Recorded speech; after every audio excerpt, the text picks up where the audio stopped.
Do que há algum tempo sai dos olhos das imagens de Nossa Senhora da Rosa Mística. Um fenômeno testemunhado por milhares de fiéis em 19 países, inclusive aqui no Brasil.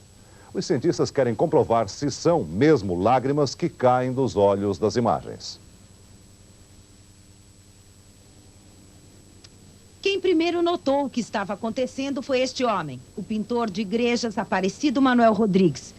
Ele está fazendo os painéis da Igreja São Sebastião há uns 4 anos.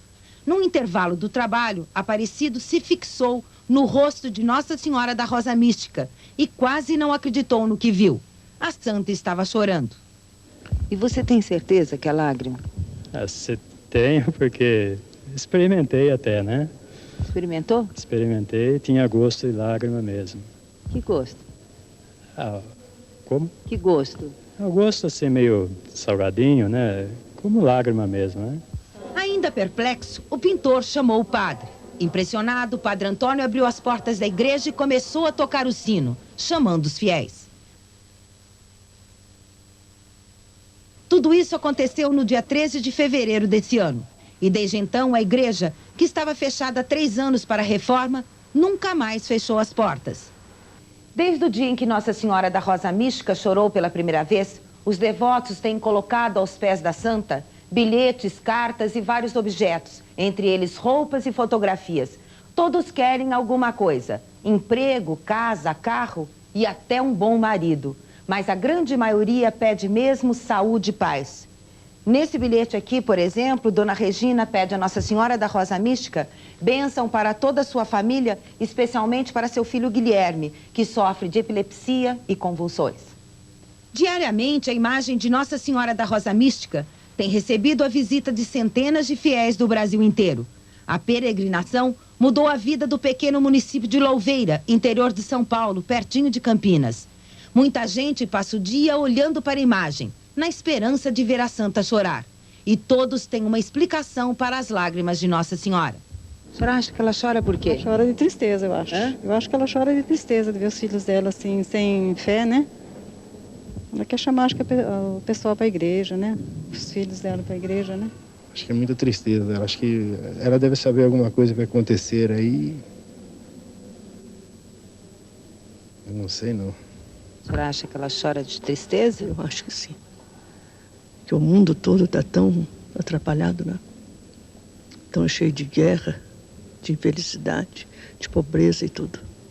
E diante da situação, não é, em que o mundo está vivendo, Maria, não é, como mãe de todos os homens, ela tem mostrado não só aqui, mas em diversos lugares, a sua preocupação em ver que as pessoas estão se distanciando de Deus. Nossa Senhora da Rosa Mística apareceu pela primeira vez em 1947, na cidade de Montichiari, na Itália, e ganhou o nome de Rosa Mística por causa das 3 rosas que tem no peito. Ela já se manifestou de maneiras diferentes em 17 países. No Brasil, a santa já chorou em 4 cidades, além de Louveira, Jambeiro, em São Paulo, Santo Antônio e Juiz de Fora, em Minas Gerais. Em Juiz de Fora, esta imagem de Nossa Senhora da Rosa Mística já chorou lágrimas de sangue por 3 vezes. A primeira vez foi no dia 26 de maio deste ano. A imagem, que veio da Alemanha, pertence a Fátima de Oliveira. E a gente vai ficando assim super emocionado, que é um vermelho vivo, parece que emitindo uma luz, tá? E ele sai em formas de gotículas, de bolinhas. Então, todas as, não só eu, claro, eu não sou a única privilegiada, todas as pessoas que viram ficaram muito impressionadas. Todas as imagens de Nossa Senhora da Rosa Mística existentes no Brasil vieram da Alemanha. São cerca de 100 imagens. A de Louveira, em São Paulo, chegou em dezembro do ano passado e é feita de gesso. E até agora é a imagem que mais tem chorado. Nos últimos 8 meses, Nossa Senhora da Rosa Mística chorou 15 vezes. Só esse mês, ela chorou 3 dias seguidos. As primeiras lágrimas apareceram no dia 12 de outubro, dia da padroeira do Brasil. Eram 6 horas da manhã. Às 8, 2 horas depois, os técnicos da Unicamp, Universidade de Campinas, já estavam na igreja. Os técnicos da Unicamp foram chamados pela própria igreja. Eles passaram 2 dias colhendo com uma seringa o líquido que escorria dos olhos da imagem. Um fenômeno presenciado por mais de 30 mil pessoas. Colocado num tubo de ensaio, o material foi levado para os laboratórios da universidade. Aqui, com a ajuda de modernos equipamentos, 30 pesquisadores estão trabalhando basicamente para saber se houve ou não milagre. Para isso, o primeiro passo é descobrir se o líquido que sai dos olhos da imagem é realmente lágrima. É um trabalho muito difícil. Para se ter uma ideia, 5 equipamentos estão sendo usados nessa primeira fase da pesquisa.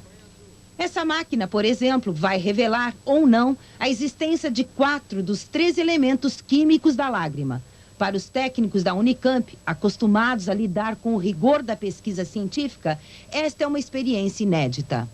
Como é que é para você? De repente, uma cientista está tentando descobrir alguma coisa ligada à fé. Bom, eu acho que a gente, apesar de ser cientista, a gente não deixa de ter fé, né? Mas é que é uma coisa muito diferente, que a gente só ouvia falar em outros lugares, em outros países, né?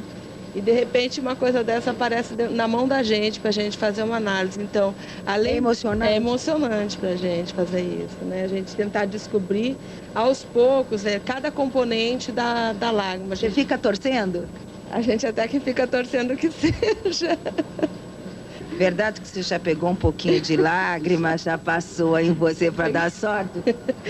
Passei, peguei um pouquinho do líquido, bom, já que se é lágrima, enquanto eu não perco todo o material, passei um pouquinho atrás da orelha para ver se dá um pouquinho de sorte.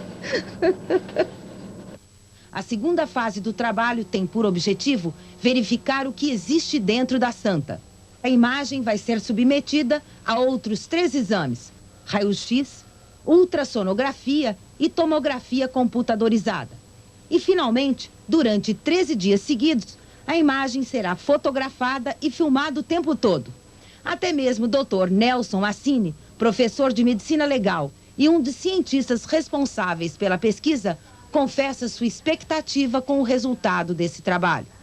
São momentos que a gente vive de muita emoção, e toda a equipe nossa que lá esteve, né, que ao verificar o fenômeno, chama muita atenção, mas nós não podemos, infelizmente, temos que ser profissionais. E esta é o motivo pelo qual nos buscaram, né, pelo trabalho científico que dispomos e que estamos empenhados nisso. Neste momento, infelizmente, os meus dogmas, a minha fé, a minha paixão pessoal deve ficar de lado. E durante essa semana de pesquisa, o que você encontrou? Nós fizemos algumas análises preliminares de algum material que já recebemos.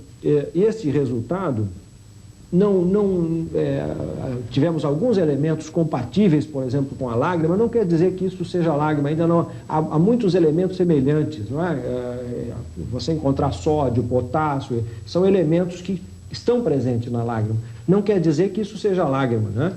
São elementos semelhantes. Há necessidade de uma apuração muito grande, né? Dependendo da origem do próprio material que foi construída a imagem, nós podemos encontrar esses elementos por uma simples transpiração, né? Então, não quer dizer isto que seja lágrima. Existem elementos compatíveis, né, que estão presentes, mas que estão também em outros líquidos orgânicos e em outras secreções. E esse trabalho é diferente? Bem diferente, né? Eu acho que nós estamos acostumados, né? Nós estamos recebendo aqui, agora, ultimamente, trabalhos dos mais variados, mas esses superpõem a todos os outros, né? Eu, intimamente, posso dizer uma experiência interessante com a minha mãe. Ela me telefonou delicadamente, disse: Nelson, eu sei que você está fazendo aí um trabalho com a Santa, e eu só quero te dar uma recomendação: muito cuidado com ela, trate-a com muito carinho. Isso é o motivo que ela se emocionou muito, e deu essa recomendação, né? Por enquanto, os cientistas da Universidade de Campinas não arriscam dizer quando a pesquisa vai terminar.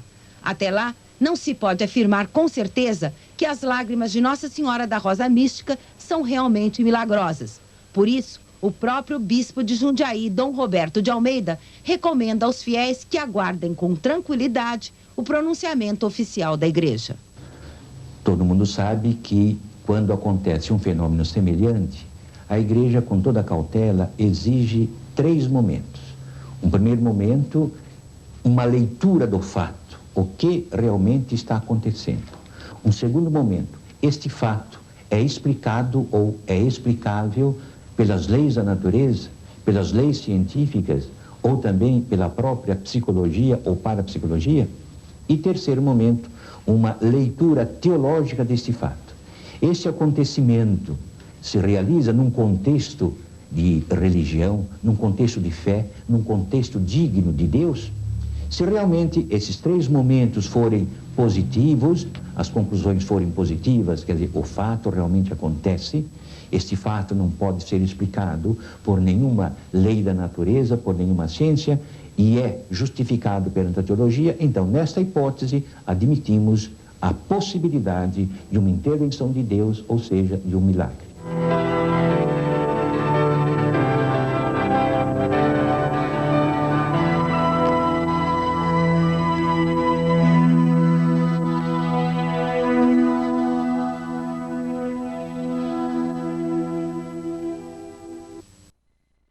Paulo.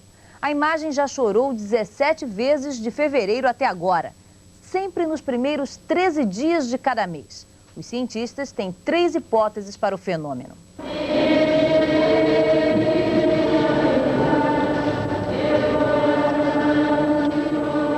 Depois que as câmeras conseguiram registrar o líquido que sai da imagem, no dia 12 de outubro, a própria igreja chamou para pesquisa os médicos legistas da Unicamp. Fortunato Badam Palhares e Nelson Massini já trabalharam em casos importantes, como a contaminação por césio em Goiânia e a identificação e reconstituição do crânio do carrasco nazista Joseph Mengele. Em Louveira, o primeiro passo da pesquisa foi colher o líquido da imagem. Os legistas estão fazendo a análise pela 3ª vez, mas ainda não encontraram elementos suficientes para identificar o líquido. Eles esperam informações do fabricante da imagem na Alemanha para ajudar no estudo do fenômeno. O trabalho dos legistas também ganhou o apoio do Centro de Pesquisas Agrícolas da Unicamp e até os aparelhos que servem para medir temperatura, pressão e umidade do ar foram montados ao redor da imagem. Os dados vão indicar se há variações no ambiente antes, durante e depois de cada fenômeno. Os legistas já levantaram 3 hipóteses. A primeira é de que o fenômeno estaria ocorrendo por condensação. A umidade do ar estaria se concentrando na superfície da imagem, como se fosse um orvalho. A segunda hipótese é de transpiração. O material de que é feita a imagem estaria absorvendo a umidade do ar e transpirando o líquido de acordo com as variações de temperatura. Já a terceira hipótese é da capilaridade, ou seja, a imagem estaria absorvendo o líquido da base, de algum tecido molhado ou das flores que são colocadas no altar. Mas se nenhuma resposta for encontrada com as pesquisas em andamento, os pesquisadores já pensam em retirar a imagem do altar e levá-la para testes em laboratório. Muito provavelmente nós vamos ter que, numa fase final, retirar esta imagem do local em que ela se encontra, levarmos para um laboratório e deixarmos esta imagem durante um período que nós chamamos de quarentena, para que nós possamos submeter essa imagem a uma série de interferências externas e tentar, dessa forma, explicar o fenômeno tal qual está acontecendo em Louveira. Não, eu acredito que Deus não permite isso. Deus quer que ela chore aqui mesmo, Deus colocou assim, né? Eu acho errado. Na minha opinião, eu acho errado, porque eu acho que deve deixar ela quietinha onde ela tá, né? Porque ela não tá incomodando ninguém. Eu acho que as pessoas deviam compreender essas coisas, né? E ter fé e deixar as coisas acontecerem, né? Os fiéis deverão também estar conscientizados de que o trabalho que estamos realizando, na verdade, é um trabalho que poderá trazer realmente uma fé pública maior a esses fiéis, quando eles souberem exatamente os fenômenos, como ocorrem e por que ocorrem. O fenômeno tem atraído pessoas de todo o Brasil. O movimento na igreja não para. E o que para a ciência ainda é um desafio, para muitos fiéis tem uma única explicação. Nossa Senhora está chorando pela humanidade.